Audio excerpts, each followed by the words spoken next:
इसको बोलते हैं जर्नल। जर्नल जर्नल अपना आप में अंग्रेजी का शब्द है। इसकी जो स्पेलिंग होती है वो होती है जर्नल, JOURNAL। इसी को हम हिंदी में बोलते हैं रोज नामचा। रोज नामचा, तीनों एक ही नाम है।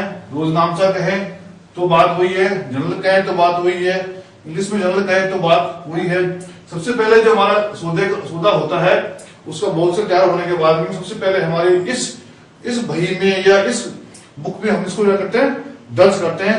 ये बुक जो होती है हमारी, ये छपो एक प्रारूप होता है, उसमें हम लोग उसमें दर्ज करते हैं। जैसे इसका जो प्रारूप होता है छपा हुआ वो इस तरह का होता है।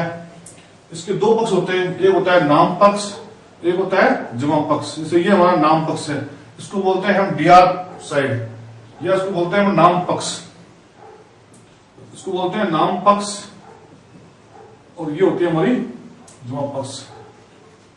नाम पक्ष और जमा पक्ष, इसमें दो पक्ष होते हैं, एक नाम पक्ष है, जमा पक्ष होता है। यहां पे सबसे पहले हम डालते हैं तारीख डालते हैं। यहाँ पे सौदा किस तारीख को हुआ, तारीख क्या लिखी होती है। यह होता है विवरण, सौदे का विवरण होता है यहाँ पे लिखा हुआ। यहाँ पे होता है खाता पन्ना संख्या,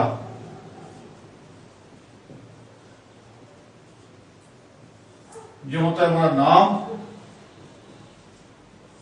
और यह होता है हमारा जमा। इसको बोलते हैं राशि। राशि के जो कॉलम होता है उसको दो टुकड़े पार्ट करते हैं अपन। एक होता है नाम पक्ष, एक होता है हमारा जमा पक्ष।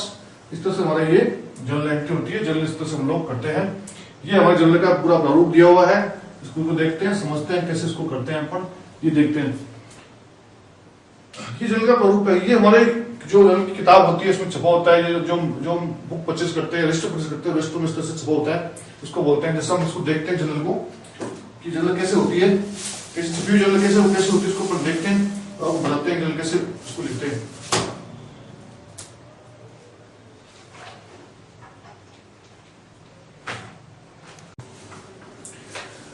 जर्नल में ये प्रोफार्मा होता है, इसका प्रारूप होता है, इसमें तारीख होती है। जिस तारीख को वाउचर हमने बनाया है उसकी तारीख हम डालते हैं। ये तारीख वाउचर डलती है। विवरण में लिखा होता है कि किसको नाम करेंगे, किसको जमा करेंगे, क्या एंट्री करेंगे।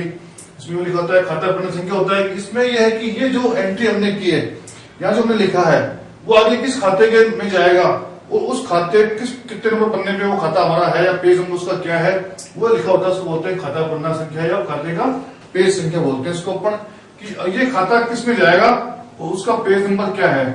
ये हमारी खाता बही अलग होती है, उस खाता बही का पन्ना संख्या है या उसका पेज नंबर है। ये नाम राशि है, ये जमा राशि है। जैसे अभी हमने जो देखा था, किसी को वेतन भुगतान किया, उसका वाउचर हमने बनाया था 1000 रुपए का। उस वाउचर को अगर हम इसमें दर्ज करना चाहेंगे तो कैसे दर्ज करेंगे, हम लिखेंगे इसमें यहाँ पे तारीख जैसे हमारी जो थी वो थी 3/4/1998। हम लिखते हैं इसमें वेतन खाते नाम, वेतन खाते नाम, वेतन खाते नाम, और फिर लिखेंगे रोकड़ खाते जमा। फिर रकम लिखिए, नाम में लिखेंगे 1000 रुपए और जमा में लिखेंगे 1000 रुपए। नीचे विवरण देंगे अपन, श्री को माह मार्च का वेतन रोकड़ी या रोकड़ चुका है। रोकड़ एक ही बात है, रोकड़ चुका है हमने, रोकड़ उसको वेतन भुगतान कर चुका है। ये पन्ना संख्या हम लोग डालेंगे जब इस रोज नाम से हम खाता बही में प्रविष्टि करेंगे। ये आगे देखेंगे, आगे सीखेंगे अपन, तब इसमें नंबर डालेंगे किस पेज पर हमने ये इस वेतन खाते में यहाँ पे एंट्री करी तो उसका नंबर डालेंगे यहाँ पे। इसको जमा पक्ष में जो रोकड़ का जमा पक्ष होगा उसमें कहाँ अपने एंट्री की है, इसका नंबर यहाँ पे डालेंगे अपन। तो ये हम खतौनी करते समय डालते हैं नंबर। इससे पता लगता है कि हमको इन सौदों की खतौनी हमने खाते बही में कर ली है। खाता बही सेकंड बुक होती है अपनी। पहले सबसे पहले सौदा इस बुक में दर्ज होता है, उसके बाद में हम खाता बही में दर्ज करते हैं। तो ये खंडन दर्ज करते समय इसमें डालते हैं, अपन पहले इसको खाली छोड़ देते हैं, खाली इसको रहने देते हैं। इस तरह से सौदा हमारा ये जो तारीख होती है वो चलती रहती है। प्रतिदिन तारीख वाइज ये हम उसमें एंट्री करते हैं, इसमें डालते हैं और इस तरह से हम इसको लिख देते हैं। ये हमारा जनरल में एंट्री करना हो गया। और इसी लेन देन को हम इंग्लिश में एंट्री करनी पड़े, हमारे अंग्रेजी में इसको एंट्री करनी पड़े, तो हम किस तरह से करेंगे? तो यहाँ पे डेट वही आएगी। इंग्लिश में अगर करेंगे तो कैसे इसको दर्ज करेंगे, कैसे लिखेंगे अपन, ये अपन देखते हैं। डेट इसकी वही आएगी 3/4/1998। या इंग्लिश में सैलरी, इंग्लिश को वेतनों को बोलते हैं सैलरी, तो लिखेंगे salary account DR, salary account DR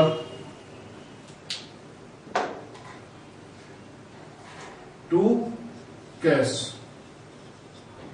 और भी लिखेंगे बीइंग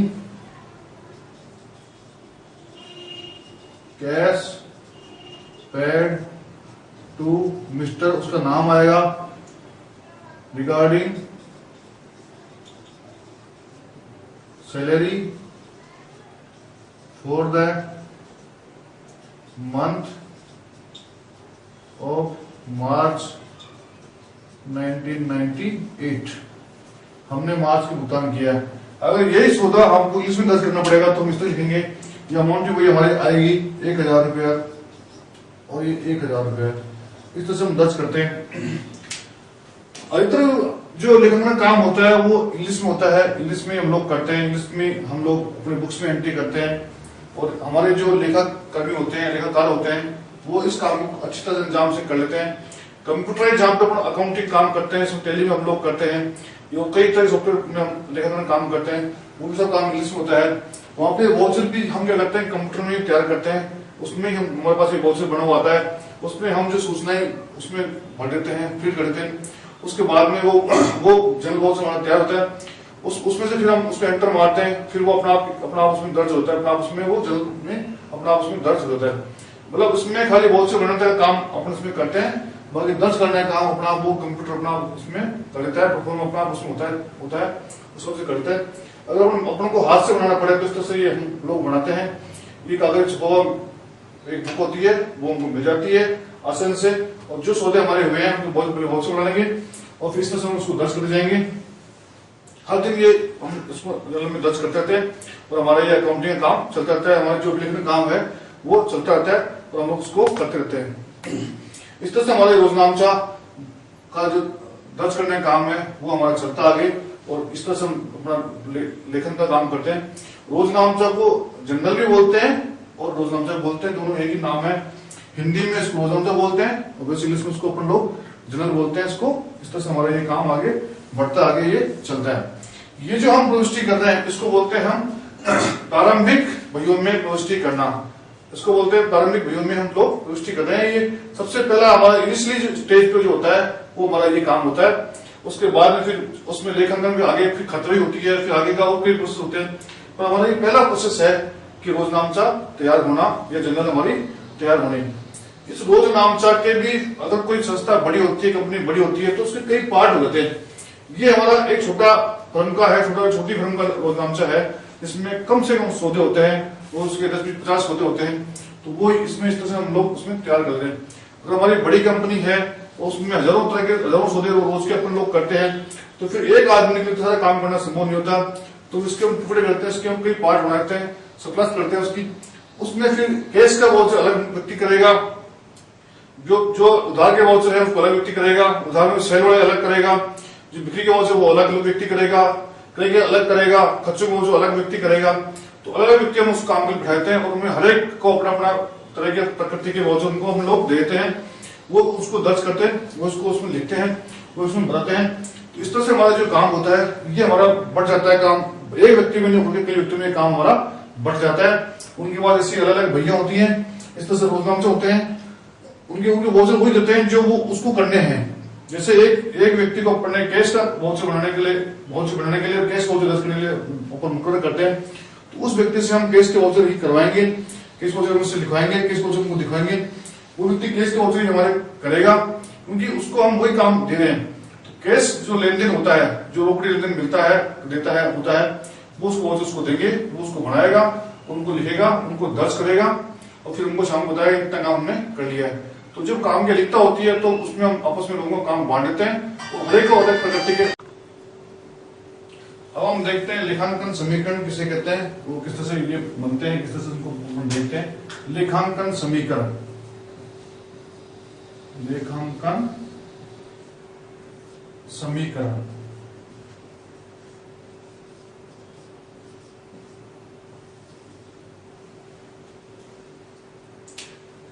इसमें हम ये देखते हैं कि लेखा जो लेखांकन काम होता है इसमें हम दो पक्ष देखते हैं, एक देखते हैं नाम पक्ष, एक देखते हैं जमा पक्ष। ये नाम पक्ष हो गया हमारा, ये हमारा हो गया जमा पक्ष। नाम पक्ष और एक होता है हमारा जमा पक्ष। लेखांकन समीकरण जो तैयार होते हैं उसमें हम ये देखते हैं कि जो उतने नाम हम करते हैं शब्दों को, उतने हम क्या करते हैं उसको जमा करते हैं। इस समीकरण में हम ये भी देखते हैं, इसमें देखते हैं अपन परिसंपत्तियां देता है समीकरण में, इसमें लिखते हैं परिसंपत्तियां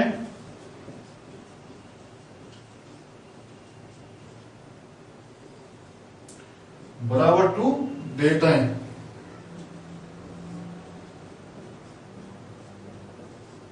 बराबर देता है। इस समीकरण मतलब हुआ कि जितनी हमारी संपत्तियां हैं उतनी हमारी देयताएं हैं, उतनी हमारी देता है। संपत्ति हमारी है एसेट्स, इसको बोलते हैं हम अपनी एसेट्स। हमारे पास जो भी कुछ है वो हमारी परिसंपत्तियां हैं। देयताएं वो जो हमको देना है, हमको पे करना है, वो हमारी देयताएं हैं। हमने देखा कि हम व्यापार में हमारे जो ओनर है, हमारा जो मालिक है, उसको भी हम अलग पार्टी मानते हैं, उसको भी हम अलग अस्तित्व मानते हैं, उसको अलग हम मानते हैं। तो उसको जो हम उसने जो पैसा लगा रखा हमारे पास में, वो भी हमारी देयता है, वो हमारे व्यापार के लिए, व्यवसाय के लिए देयता है। जैसे किसी व्यक्ति ने 5 लाख रुपए लगा व्यापार प्रारंभ किया, उसमें से 4 लाख रुपए की उसने बिल्डिंग परचेज कर ली, 30,000 का उसने फर्नीचर परचेज कर लिया और 20,000 रुपए का उसने अन्य खर्चे किए। और कोई व्यवसाय छोटा मोटा उसने व्यवसाय डाला या कोई ऐसा कोई ऑफिस डाल दिया जिसमें उसने ये खर्चा किया। अब इसकी कुल देयता कितनी होगी उसकी? 5 लाख रुपए की। तो यहाँ पे 5 लाख आ जाएगा। इस तरह से हम देखते हैं कि ये जो बराबर कॉलम आएगा कि उसने 5 लाख में लगाया, तो 5 लाख का क्या यूज हुआ? 4 लाख हमने संपत्ति परचेज कर ली, बिल्डिंग परचेज कर ली, 30 लाख हमने फर्नीचर परचेज कर लिया। ये भवन परचेज हो गया, जैसे इसको बोलते हैं अपन भवन परचेज करना। ये हो गया हमारे पास में फर्नीचर परचेज करना। ये हमारे पास में रोकड़ी है और ये हमारे बैंक खाते में जमा पैसा।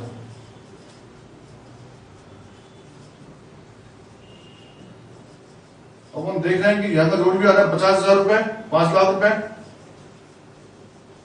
यहाँ का जोड़ भी आ रहा है अपना 5 लाख रुपए। और जितनी हमारे पास में संपत्ति है उतनी हमारे पास में देयताएं हैं। इसको बोलते हैं लेखा समीकरण, इसको बोलते हैं लेखा का समीकरण। देयताओं में 2 तरह की देयताएं अपन देखते हैं, पढ़ते हैं।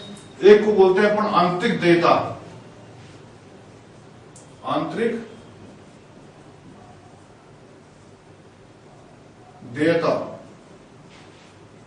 एक को बोलते हैं अपन बाहरी देयता, बाहरी देयता। आंतरिक देयता और बाहरी देयता, 2 तरह की देयताएं होती हैं। 2 तरह के बोलते हैं, एक आंतरिक देयता और एक बाहरी देयता। इसमें हम देखते हैं कि जो व्यापार के मालिक ने, स्वामी ने पैसा लगा रखा है, उसको बोलते हैं आंतरिक देयता। क्योंकि ये पैसा व्यापारी खुद ने लगा रखा है, स्वयं ने लगा रखा है, तो आंतरिक देयता आएगा। जो दूसरों से ऋण लिया अपन ने पैसा, व्यापार के लिए दूसरे से हमने उधार पैसा लिया है, उसको बोलते हैं अपन बाहरी देयता। उधार, चाहे हमने माल उधार परचेज किया हो, चाहे हमने पैसा उधार में लिया हो, चाहे अपने ऋण लिया हो, जो भी दूसरे से पैसा उधार लेकर अपने व्यापार में लगाया है, उसको हम बोलते हैं बाहरी देयताएं। दोनों मिलकर के हमारी होती है देयताएं। इसमें आंतरिक देयताएं, दोनों मिलकर हमारी होती है देयताएं। संपत्ति में हमारे पास संपत्तियां भी, चाहे वो कौन सी, चाहे अपने पास में कोई संपत्ति है, भवन है, चाहे फर्नीचर है, चाहे रोकड़ है, चाहे खाते में बैलेंस है, चाहे और हमारे पास में कोई माल हो, तो वो सब माल भी हमारी संपत्ति मानी जाती है, वो सब हमारी संपत्ति में आती है। तो इसका समीकरण बनता है कि संपत्ति बराबर देयता है। जितनी हमारी संपत्ति उतनी हमारी क्या होती है? देयता होती है। तो ये हमारा एक समीकरण बनता है, इसको बोलते हैं संपत्ति बराबर देयता है। जैसे जो हमारी संपत्ति में वृद्धि होती है, तो हमारे देयता में क्या होती है? हमारी वृद्धि होती है। जितनी वृद्धि उतनी हुई, उतनी वृद्धि हमारी इसमें होती है। जैसे हम देखते हैं कि हमने व्यापार किया और हमको 50,000 रुपए का लाभ हुआ, 50,000 का हमको लाभ हुआ, तो 50,000 का लाभ हुआ तो हमारी संपत्ति में क्या हो जाएगी, वृद्धि हो जाएगी। 50,000 रुपए हमारे पास में होंगे, चाहे हमने उसको माल परचेज करके रखा हो, चाहे हमने उसको बैंक में जमा कर रखा हो, चाहे हमारा रोकड़ी पड़ा हो, हमारी संपत्ति में क्या हो जाएगी, 50,000 की वृद्धि हो जाएगी। हमको लाभ हुआ है, हमने व्यापार प्रारंभ किया, 5 लाख रुपए प्रारंभ किया, 50,000 हमको लाभ हो गया। अब आज हमारे पास में जो संपत्ति है वो है 5,50,000 रुपए की। इसी तरह से हमारे देयता भी क्या हो जाएंगी, बढ़ जाएंगे, क्योंकि जो पैसा लाभ को कमाया है वो लाभ किसका पैसा है, वो लाभ है उसके मालिक का पैसा, उसके ओनर का पैसा, तो ये उसको मिलना, ये उसका मेहनताना है, उसको मिलेगा। तो हमारी देयताएं क्या हो गई, बढ़ गई। उसकी पूंजी में क्या हो जाएगा, जुड़ जाएगा, तो जब पूंजी में जुड़ जाएगा तो हमारी देयताएं क्या हो गई, बढ़ गई। तो जो ही हमारी संपत्ति बढ़ती है, जो उसकी हमारी देयताएं क्या होती है, बढ़ जाती है, और जो देयताएं कम होती है हमारी संपत्ति भी क्या होती है, कम हो जाती है। कैसे, जैसे हमारा कोई एक ऋण था, हमने कोई 2 लाख का ऋण ले रखा था, उस ऋण का हमने भुगतान कर दिया, तो जब ऋण भुगतान होगा तो हमारी देयताएं क्या होंगी, कम होगी। मतलब जो पेमेंट हमको उसमें करना है उसको भरनी होती है देयताएं। तो किसी को ऋण भुगतान हमने कर दिया तो हमारी देयताएं क्या हो जाएगी, उससे कम हो जाएगी। लेकिन साथ में हम जो पेमेंट करेंगे, चाहे तो उसको चेक के माध्यम से करेंगे और चाहे रोकड़ी पेमेंट करेंगे, तो हमारे पास जो संपत्ति है वो भी क्या हो जाएगी, कम हो जाएगी। अगर हम उसको चेक काटते हैं तो हमारा जो बैंक का बैलेंस है वो कम हो जाएगा, उसको हम रोकड़ भुगतान करते हैं तो रोकड़ हमारा जो बैलेंस है, रोकड़ हमारा शेष है वो कम हो जाएगा। इस तरह से जो संपत्ति में वृद्धि होगी तो देयता में वृद्धि होगी, और जो देयता में कमी होगी संपत्ति में हमारी क्या हो जाएगी, कमी होगी। तो इस एक दूसरे के इक्वल चलते हैं, बराबर चलते हैं। जितनी कमी इसमें होगी उतनी कमी हमारी इसमें होगी, जितनी वृद्धि इसमें होगी उतनी वृद्धि हमारी इसमें होगी। अगर ये इंक्रीज होगा, ये इंक्रीज होगा तो ये भी इंक्रीज होगा, अगर ये हमारा डिक्रीज होगा तो ये भी डिक्रीज होगा, मतलब ये भी कम होगा तो ये भी कम होगा। मतलब दोनों पढ़े जैसे पढ़े बराबर चलते रहते हैं, उसी तरह से हमारे चलते रहेगा। ये जितना नीचे जाएगा उतना ही वो भी नीचे जाएगा, जितना ये ऊपर जाएगा उतना ये भी ऊपर जाएगा। उस तरह संतुलन इसमें बना रहता है, संतुलन बना रहता है। वही इसका मतलब हमारा लेखांकन काम क्या हो रहा है, सही हो रहा है, संतुलन हमारा बना हुआ है। देयताएं हमारे कुछ अलग आ रही है, संपत्ति हमारे कुछ अलग आ रही है, और जोड़ उनका आपस में नहीं मिल रहा, इसका मतलब हमारे लेखांकन में कहीं कोई गड़बड़ी हुई है, कोई गलती हुई है, उसको हम देखेंगे, उसको देख करके गलती को सुधारेंगे, उसको ठीक करेंगे। मतलब हमारे जो नाम पक्ष और जमा पक्ष है वो एक तराजू के पलड़े की तरह है, दोनों बराबर रहेंगे। इतने से हमारा खाता भाई चल रही है, वो सही चल रहा है, दोनों में कोई एक ऊपर होगा, एक नीचे होगा, एक में ज्यादा होगा अमाउंट, एक कम अमाउंट होगा। इट मीन हमारे कोई काम में कोई कमी रही है, कोई मिस्टेक रही है, कोई गलती रही है, तो उसको हम ठीक करेंगे, उसको हम दूर करेंगे। इस तरह से हम इसको देखते हैं, इसको बोलते हैं लेखांकन का समीकरण। इस तरह से हम इसको देखते हैं, इस तरह से हम इसको करते हैं।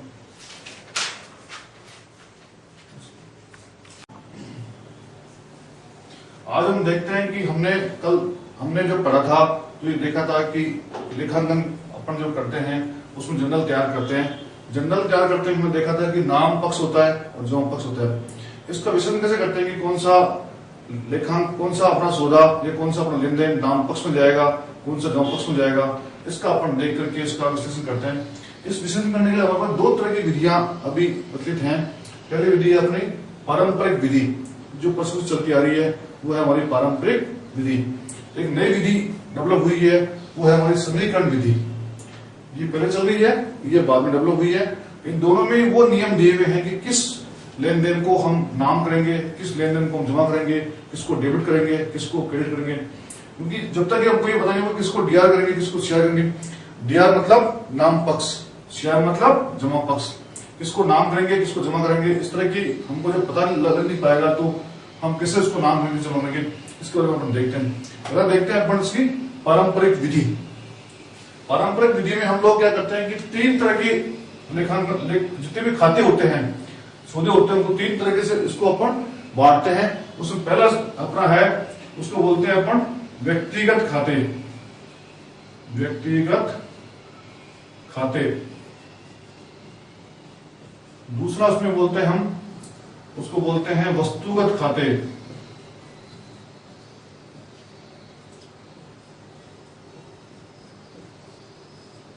तीसरा बोलते हैं अपन अवास्तविक खाते।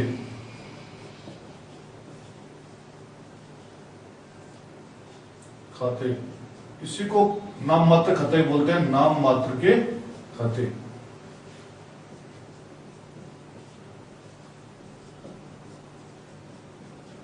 खाते। पारंपरिक विधि में हम प्रत्येक लेन देन के जो पक्ष होते हैं उनको इन 3 भागों में बांट देते हैं, एक व्यक्तिगत खाते, एक वस्तु खाते, अवास्तविक खाते। इनमें से कोई एक होता है, जो पक्ष होता है वो इनमें से कोई एक होता है। जैसे हम देखते हैं कि श्री अनिल को 500 रुपए का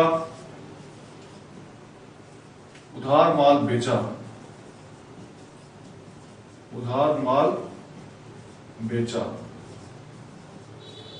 ये हमारा एक लेन देन हुआ। श्री अनिल को 500 रुपए का उधार माल बेचा, एक लेन देन है। इसमें एक पक्ष दे रहा है, दूसरा पक्ष ले रहा है, तो उधार माल अपन दे रहे हैं और ले रहे हैं। अब इसमें जो खाते प्रभावित हमारे होंगे, एक होगा अनिल का, एक होगा माल का खाता। क्योंकि अनिल को हम दे रहे हैं, अनिल प्राप्त कर रहा है, अनिल को हम माल दे रहे हैं और क्या दे रहे हैं, उसको हम माल दे रहे हैं। तो हमारे 2 खाते प्रभावित हुए। एक लेन देन में हमेशा 2 खाते प्रभावित होते हैं, तो इसमें 2 खाते प्रभावित जो हुए उसमें हुआ अनिल का खाता, दूसरा हुआ माल का खाता, क्योंकि हम उधार में माल बेच रहे हैं। हमारा माल जा रहा है और अनिल के पास जा रहा है, इसलिए इसका ये हुआ कि हम माल बेच रहे हैं, उसमें अनिल को माल बेच रहे हैं, अनिल माल को प्राप्त करता है और हम माल को दे रहे हैं। तो इसमें 2 खाते प्रभावित हुए, एक अनिल का खाता और एक माल का खाता। अनिल चूंकि एक व्यक्ति है, इसलिए इसका जो खाता आएगा उसको बोलेंगे अपन व्यक्तिगत खाते में आएगा। माल चूंकि एक मेटेरियल है, एक वस्तु है, तो माल का खाता जो आता है वो वस्तु खाते में आएगा। तो इस तरह से हम इसके हर एक खाते को अपन पहले स्विचिंग करेंगे कौन कौन से पक्ष में है और उन पक्षों को कौन कौन सा पक्ष में ये इन 3 खातों में कोई से एक खाता होगा। जैसे अपन देखते हैं श्री सोहन को मकान किराया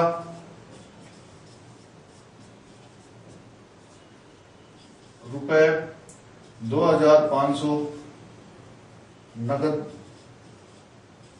चुकाए। व्यापार जिस बिल्डिंग में चलता है, जिस बिल्डिंग में व्यापार में काम होता है, उस मकान मालिक को हम किराया चुकाते हैं, तो ये हमारे लिए व्यापार का एक खर्चा है, क्योंकि खर्चा है और नगद में हमने चुकाए हैं। इसमें जो 2 खाते प्रभावित हो रहे हैं उसमें है एक अपना किराया और एक उसका अपना नगद। इसमें अपन चूंकि दे रहे हैं, पैसा दे रहे हैं सोहन को, लेकिन सोहन को नाम नहीं करेंगे, क्योंकि ये हम किराया भुगतान कर रहे हैं, हम अपने खर्चे का भुगतान कर रहे हैं, हम सोहन को उधार नहीं दे रहे, हम क्या कर रहे हैं, अपने खर्चे का भुगतान कर रहे हैं। तो हमारे पास जो 2 खाते इसमें प्रभावित होंगे वो होगा एक तो मकान किराया खाता, एक वो नगद खाता, नगद में भुगतान कर रहे हैं। मकान किराया हमारा वास्तु खाते में आएगा और जो नगद खाता है वस्तु खातों में आएगा, इसलिए इसके नियम अपने लागू होंगे। तो इस तरह से हर खाते के 2 पक्षों को अपन पहले देखेंगे कि कौन सा कोई पक्ष होगा, चाहे या तो एक व्यक्तिगत होगा, दूसरा वस्तुगत होगा, या दोनों वस्तुगत होंगे, या दोनों अवास्तविक होंगे, ये एक वस्तुगत होगा। इस तरह कोई सा भी पक्ष हो सकता है।